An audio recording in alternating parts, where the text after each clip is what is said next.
Hello everyone, आप सभी का स्वागत है हमारे यूट्यूब चैनल में। बच्चों, आज का ये जो वीडियो रहने वाला है तुम सभी स्टूडेंट्स के लिए एक बहुत ही यूज़फुल वीडियो रहने वाली है, खास करके उन बच्चों के लिए जिनको फिजिक्स बिल्कुल भी समझ में नहीं आती और फिजिक्स के न्यूमेरिकल्स तो बनते ही नहीं हैं। अगर तुमसे भी फिजिक्स के न्यूमेरिकल्स नहीं बनते हैं ना, वीडियो को लास्ट तक देखना। मैं तुम्हें इस बात की गारंटी दे रहा हूँ कि फिजिक्स में कोई भी न्यूमेरिकल्स आएगा, चाहे वो तुम्हारा इलेक्ट्रिसिटी चैप्टर से आए, चाहे तुम्हारा लाइट चैप्टर से आए या फिर अदर चैप्टर से आए, तुम उस क्वेश्चन को करके आओगे। अब देखो, न्यूमेरिकल्स वाले क्वेश्चंस को बनाने के लिए ना जितने फॉर्मूले होते हैं उस सभी फॉर्मूला को सबसे पहले हमें याद करना होता है। अब जैसे जो इलेक्ट्रिसिटी चैप्टर है, सबसे ज़्यादा जो फॉर्मूला है वो यहीं पे दिया हुआ है। बाकी लाइट चैप्टर ले लो या फिर अदर चैप्टर लो तो उसमें फॉर्मूले ज़्यादा हैं नहीं, लेकिन इलेक्ट्रिसिटी चैप्टर में ज़्यादा फॉर्मूला है और इलेक्ट्रिसिटी चैप्टर से ही न्यूमेरिकल्स तुम्हारे ज़्यादा आते भी हैं। तो इलेक्ट्रिसिटी चैप्टर के अभी मैं तुम्हें सारे फॉर्मूले को भी यहाँ पे दे दे रहा हूँ, अच्छे से इसको याद कर लेना, क्योंकि ये गारंटी है कि तुम्हारे पेपर में फॉर्मूला से रिलेटेड क्वेश्चन आना ही आना है। ठीक है, इलेक्ट्रिसिटी ही चैप्टर जो है पूरा न्यूमेरिकल बेस्ड ही चैप्टर है। ठीक है ना, तो इसके फॉर्मूले को याद करना है हमें। तो थोड़ा सा फॉर्मूला को हम रिकैप कर ले रहे हैं। जैसे Q यानी कि चार्ज बराबर होता है NE। चार्ज का एक और फार्मूला होता है IT। अब सवाल आ गया कि सर चार्ज का दो फार्मूला होता है, किस फार्मूला कहाँ पे यूज़ करेंगे? तो यार हम उसमें देखेंगे N और E की वैल्यू दी हुई है या फिर करंट और टाइम की वैल्यू दी गई है, उसके अनुसार हम फार्मूला का यूज़ करेंगे। ठीक है, तो इसीलिए मैंने कहा सारे फार्मूले याद रहने चाहिए। इसके बाद V का यानी पोटेंशियल डिफरेंस का जो फॉर्मूला होता है W/Q भी होता है और V is equal to IR भी होता है। ये ओम्स लॉ भी होता है अगर तुमने पढ़ा हुआ हो तो। ठीक है, इसके बाद R का फॉर्मूला रो L/A भी होता है।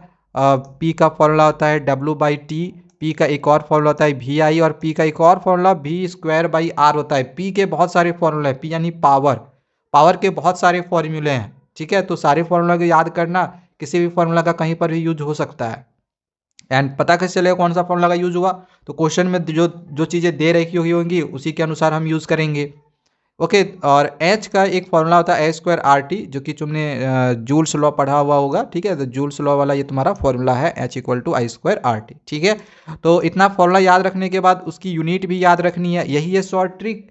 अगर ये दोनों ट्रिक अगर तुम यूज़ कर लेते हो, तुमसे कोई फिजिक्स वाले क्वेश्चन बन जाएंगे, बिल्कुल भी दिक्कत नहीं आएगा। मैं तुम्हें अभी क्वेश्चन करवा के भी दिखाने वाला हूँ। अब जो तुम्हारा यूनिट है, यूनिट याद रख लो। जैसे चार्ज का यूनिट होता है C यानी कूलम्ब, करंट का यूनिट होता है एम्पियर, टाइम का यूनिट होता है सेकेंड, पोटेंशियल डिफरेंस का यूनिट हम लेंगे वोल्ट में, रेसिस्टेंस का यूनिट होता है ओम, ओम का ये सिंबल होता है, वर्क का यूनिट होता है जूल, हीट का यूनिट होता है भी जूल, मतलब ये दोनों का यूनिट जूल होता है। एनर्जी का भी सेम जूल ही होगा। रो का यूनिट ओम मीटर होता है और पावर का यूनिट वाट होता है। तो कभी कभी क्या होता है कि डायरेक्ट MCQs में यूनिट ही पूछ देता है डायरेक्टली 1 मार्क्स में, और या तो फिर न्यूमेरिकल्स में तो काम आने ही आने हैं। तो ये तुमको सबसे पहले याद रख लेना अच्छे से। ठीक है, देन कुछ शॉर्ट चीज़ें याद रखनी है जो कि तुम्हारा ये काम रहने वाला है, कि कई बार ना कन्वर्ट करने के लिए भी रहेगा। जैसे मिली एम्पियर को हमें एम्पियर में कन्वर्ट करना रहेगा, या माइक्रो एम्पियर को हमें एम्पियर में कन्वर्ट करना रहेगा। क्योंकि अगर क्वेश्चन मान के चलो मिली एम्पियर में दिया हुआ है, तो यार जब तक कि उसको हम माइक्रो एम्पियर में या मतलब मिली एम्पियर में दिया हुआ है, तो जब तक कि उसको हम एम्पियर में नहीं कन्वर्ट करेंगे तो वो क्वेश्चन हमसे नहीं बनेगा। तो उसको कम कन्वर्ट करने के लिए ये तुमको याद रखना ही पड़ेगा। तो ये छोटी छोटी चीज़ें हैं जो कि याद रखनी है। एंड डायरेक्टली ये क्वेश्चन भी तुम्हारे बोर्ड परीक्षा में भी 1 मार्क्स में MCQ में भी रह सकता है। ठीक है ना, तो ये कुछ बेसिक चीज़ें हैं। सबसे पहले न्यूमेरिकल से पहले इन चीज़ों के बारे में तुम्हें पता होना चाहिए। तो 1 कूलम चार्ज बराबर होता है 6.25 × 10⁻18 इलेक्ट्रॉन। चार्ज ऑन 1 इलेक्ट्रॉन बराबर होता है 1.6 × 10⁻19 कूलम। 1 मिली एम्पियर बराबर होता है 10⁻³ एम्पियर। 1 माइक्रो एम्पियर बराबर होता है 10⁻6 एम्पियर। ठीक है, और 1 किलो वाट आवर बराबर दिया हुआ है 3.6 × 10⁻6 जूल। अब इसका यूज़ कैसे पढ़ सकता है? एक तो क्वेश्चन डायरेक्ट ये तुम्हारा बन सकता है MCQs में, दूसरा क्वेश्चन ये तुम्हारा बन सकता है, ये क्वेश्चन मान के चलो किलो वाट आवर में दिया हुआ है, तो उसको पहले में जूल में कन्वर्ट करना पड़ेगा। जूल में कन्वर्ट करने के लिए ये याद रखना पड़ेगा। ठीक है, तो ये सारी चीज़ें जो है तुमको ध्यान में रखनी है। अगर इतनी सारी चीज़ें हो गई हो तो चलो अब यहाँ पे हम एक क्वेश्चन को देखते हैं। ये रहा हमारे पास यहाँ पे क्वेश्चन। ठीक है, अब अगर क्वेश्चन तुम्हें बिल्कुल भी समझ में नहीं आएगा तो एक बहुत ही अच्छा सा तरीका मैं तुम्हें बता रहा हूँ। क्या करो, सबसे पहले ना यूनिट देखो। यूनिट बहुत ही इंपॉर्टेंट वही है, इसीलिए मैंने कहा कि यूनिट याद रख लेना। यूनिट याद रखोगे क्वेश्चन बहुत ही इजीली बन जाएगा। तो एक देखो यहाँ पर हमें आवर दे रखा है 1 आवर। ठीक है, और एक हमें 0.4 एम्पियर दे रखा है। तो आवर जो यूनिट होता है ये तो पता होगा, ये टाइम का होता है, और एम्पियर किसका होता है, यहाँ से अभी हमने बताया करंट का होता है। अब तुम बोलोगे सर टाइम का तो सेकेंड आपने बताया था, तो इसको सेकेंड में कन्वर्ट करेंगे करेंगे ठीक है, आवर को सेकेंड में कन्वर्ट करना पड़ेगा। ठीक है, तो एक चीज़ और ट्रिक याद रख लेना कि जब भी हम न्यूमेरिकल्स वाले क्वेश्चंस को बनाएंगे तो स्टेप को थोड़ा सा बढ़ाना है, ताकि स्टेप वाइज मार्किंग भी मिलता है, तो स्टेप वाइज मार्किंग हमें मिले। अब लास्ट में अगर आंसर नहीं भी एग्जैक्टली आए तो कोई दिक्कत नहीं है, कम से कम स्टेप वाइज मार्किंग तो मिल जाएगा। तो सबसे पहले जो क्वेश्चन में गिवन दिया हुआ रहेगा इसको हम लिखेंगे। ठीक है, तो क्वेश्चन में यहाँ पर टाइम गिवन दिया गया था, तो t is equal to 1 hour लिख दिए। अभी मैंने क्या कहा कि आवर, देखो टाइम का यूनिट सेकेंड में तुमको लेना है, याद रखना कभी भी आवर में रहे या मिनट में रहे तो उसको सेकेंड में कन्वर्ट करना ही है, तो इसको हम सेकेंड में कन्वर्ट करेंगे। तो सेकेंड में कन्वर्ट करने के लिए आवर को हम क्या करेंगे, आवर को सेकेंड में कन्वर्ट करने के लिए हम 60 को 60 से मल्टीप्लाई कर देंगे, क्योंकि एक घंटे में 60 मिनट होता है और एक मिनट में 60 सेकेंड होता है। तो डायरेक्टली अगर आवर को अगर सेकेंड में जाना है तो 60 गुना 60 से तो मल्टीप्लाई करना पड़ेगा। ठीक है, तो इसको मल्टीप्लाई कर लेना, मल्टीप्लाई करने के बाद आ जाएगा 3600 सेकेंड। और क्या दे रखा था क्वेश्चन में गिवन, तो इसके बाद हमें दे रखा था 0.4 एम्पियर, यानी करंट दे रखा था। करंट को हम आई से रिप्रेजेंट करते हैं, तो I is equal to 0.4 ampere ले लिए। यहाँ तक कोई दिक्कत नहीं है। अब हमें निकालने के लिए क्या बोला गया है इसको देखना है। पहला स्टेप क्या था कि जो हमें गिवन दे रखा है इसको हम लिखेंगे, देन फिर अगला स्टेप में हमें क्या फाइंड करने के लिए बोला गया है वो लिख के हम क्वेश्चन मार्क लगाएंगे। तो क्वेश्चन में देखो यहाँ पे कैलकुलेट लिखा हुआ रहेगा या तो फाइंड लिखा हुआ रहेगा, ऐसे करके क्वेश्चन रहेगा। ठीक है, तो यहाँ बोला गया calculate the amount of charge, तो यहाँ पे हमें चार्ज निकालने के लिए बोला गया था। तो चार्ज का जो सिंबल होता है वो होता है क्यू, तो हमने यहाँ पे क्यू इक्वल टू व्हाट कर दिया। अब देखो चार्ज का फॉर्मूला देखना, अब चार्ज का देखो दो फॉर्मूला होता है, इसीलिए मैंने कहा फॉर्मूला याद रखना पड़ेगा। अब चार्ज का एक फॉर्मूला तो एन ई होता है, एक फॉर्मूला आई टी होता है। अब समझ में नहीं आ रहा है कि सर ये एन ई होगा या आई टी होगा, तो देखो अभी मैंने क्या बताया कि हम क्वेश्चन देख कर बनाते हैं। क्वेश्चन में यहाँ पर आई और टी की वैल्यू दी गई है, यानी एन ई की वैल्यू नहीं दी गई है। आई और टी यानी करंट और टाइम की वैल्यू दी गई है, तो ऑब्वियसली हम इस फॉर्मूला का इसमें हम यूज़ करेंगे। ठीक है, तो Q is equal to I T हमने फॉर्मूला लिख लिया।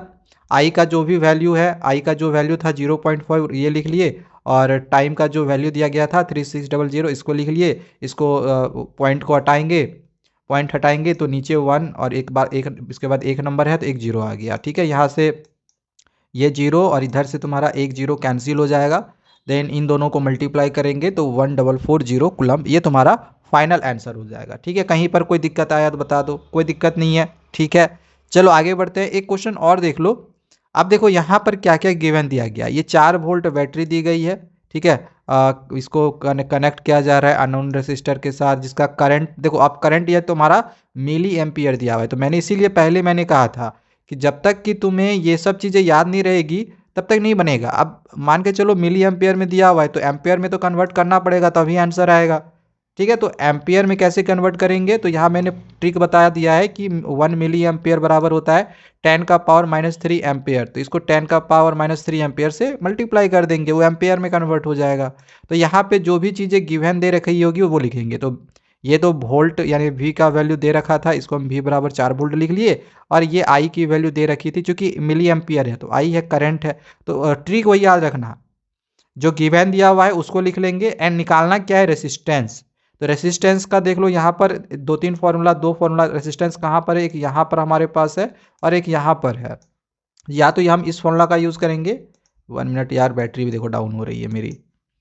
चलो ठीक है, तो रेसिस्टेंस का एक तो यार ये फॉर्मूला हम यूज़ करेंगे, या तो रेसिस्टेंस का हम ये वाला फॉर्मूला यूज़ करेंगे। क्योंकि इसमें V और I की वैल्यू दे रखी है, देखो V और I की वैल्यू दे रखी है, इस वजह से हम यहाँ पर इस रेसिस्टेंस से हम R का वैल्यू फाइंड करेंगे। ठीक है, ये वाला नहीं लेंगे क्योंकि ये रो L A इस सब की तो वैल्यू यहाँ पे है नहीं, तो इस वजह से। अच्छा एक चीज़ और, ये वाला जैसे मैंने बताया 1 मिली एम्पियर बराबर 10 का पावर -3 एम्पियर है, इसको हमें तो कन्वर्ट करना पड़ेगा ना। ये जो मिली एम्पियर है इसको एम्पियर में कन्वर्ट करना पड़ेगा। तो देख लो इसको हमने एम्पियर में कन्वर्ट कर लिया। 1 मिली एम्पियर बराबर 10 का पावर -3 एम्पियर होता है, तो 100 मिली एम्पियर का वैल्यू फाइंड करना था। तो 100 मिली एम्पियर बराबर 10 इंटू 10 100 इंटू 10 का पावर -3 एम्पियर कर दिए। ठीक है, मतलब इसको खाली 10 का पावर -3 से मल्टीप्लाई कर दिए। ठीक है, सिंपल है। अब इसको 10 का -3, 10 का पावर -3 है, तो इसमें 3 पावर 3 है, यानी 0 जो है 3 बार आएगा और माइनस है इसलिए नीचे 0 आ गया। अब यहाँ से अगर इसको हम काट साट करेंगे तो 2 0 कटेगा, यहाँ से 2 0 कटेगा, 1/10 एम्पियर आएगा। ठीक है, तो इसका जो वैल्यू निकला वो 1/10 एम्पियर निकला। ठीक है, अब जो मैंने यहाँ फॉर्मूला बताया था वो वाला फॉर्मूला यहाँ से ले लेंगे। आर का वैल्यू हो जाएगा V/I। ठीक है, V = IR है, तो आर का फॉर्मूला क्या हो जाएगा, V/I हो जाएगा। ठीक है ना। अब V के जगह पे V का वैल्यू ले लेंगे 4 वोल्ट और I के जगह पे I का वैल्यू ले लेंगे 1/10। तो नीचे तो 10 नहीं ले सकते हैं ना, 10 तो ऊपर चला जाएगा, इधर हो जाएगा 4 10 जा 40। ठीक है, इसको सॉल्व कर लेना। इसको सॉल्व करोगे तो तुम्हारा R का वैल्यू 40 निकल जाएगा। ठीक है, सॉल्व कर लेना, सॉल्व करने के बाद 4 10 जा 40 तुम्हारा R का वैल्यू निकल जाएगा। ठीक है, अब देखो एक क्वेश्चन और यहाँ पे हमें दे रखा है, जिसमें यहाँ पे 2 इलेक्ट्रिक लैंप्स लिया गया है 100 वाट और एक लिया गया है 225 वाट का, और इसको जो है कनेक्ट किया गया है पैरेलल। ठीक है, जिसका वोल्टेज यहाँ पर दिया गया है 50 वोल्ट।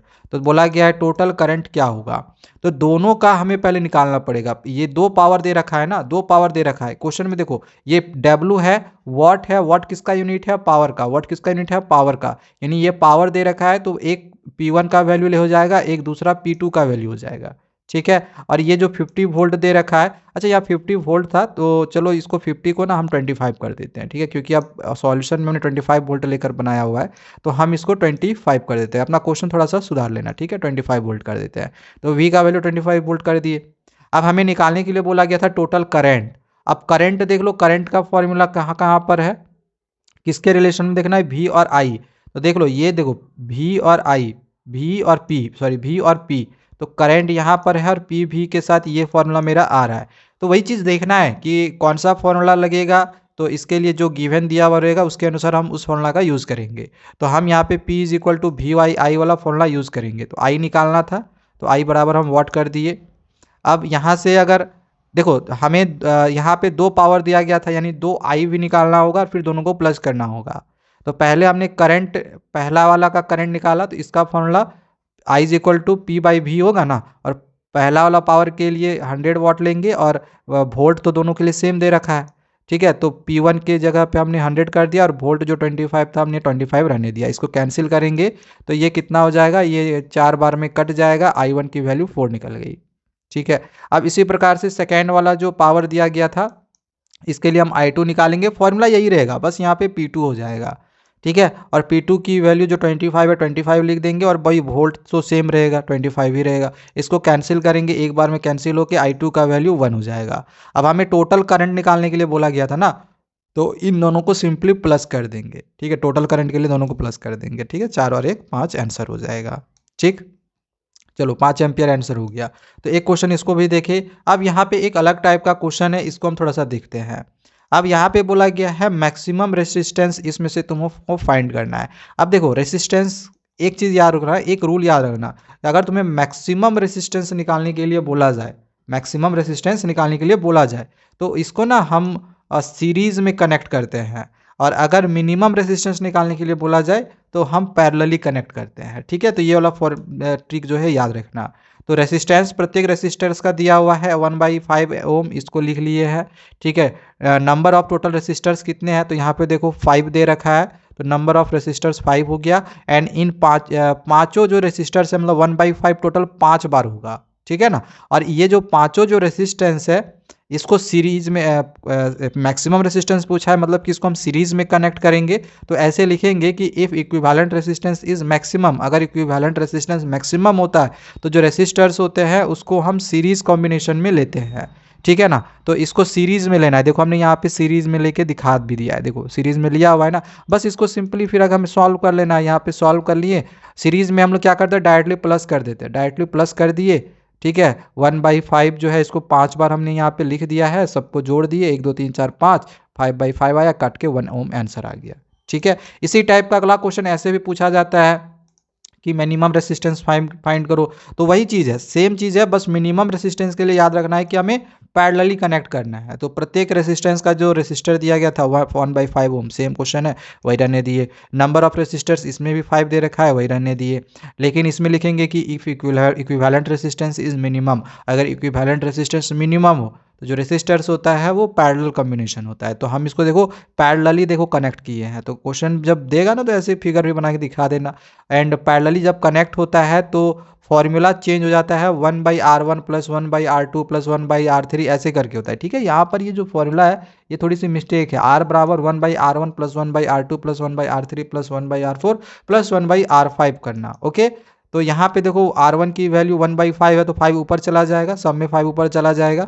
एंड पाँचों को अगर हम जोड़ देंगे तो 25 आएगा, यानी R का वैल्यू 1/25 हो जाएगा सॉल्व करोगे तो कुछ इसी प्रकार के क्वेश्चन जो है ये तुम्हारे पेपर में बनेंगे। ये मैंने तुमको जितना भी क्वेश्चन तुम्हारे पेपर में आते हैं जो ट्रिक है वो मैंने तुमको करवाया हुआ है। बाकी मैं तुम्हें आगे के वीडियोज़ में और भी कुछ क्वेश्चंस करवाने वाला हूँ। एंड जो क्वेश्चन जो पेपर तुम्हारे पेपर में आएगा वो मैंने ऑलरेडी करवाया हुआ है, एमसीक्यूज भी करवाए हुए हैं, लॉन्ग क्वेश्चन आंसर्स भी करवाए हुए हैं। अगर देखनी होगी तो उसका मैं लिंक डिस्क्रिप्शन पे दे दूंगा, तुम देख लेना, वही सब क्वेश्चन भी तुम्हारे पेपर में आएंगे। ठीक है, चलो मिलते हैं दूसरे वीडियोज़ में। चैनल को सब्सक्राइब करके रख लेना। Thank you, bye bye.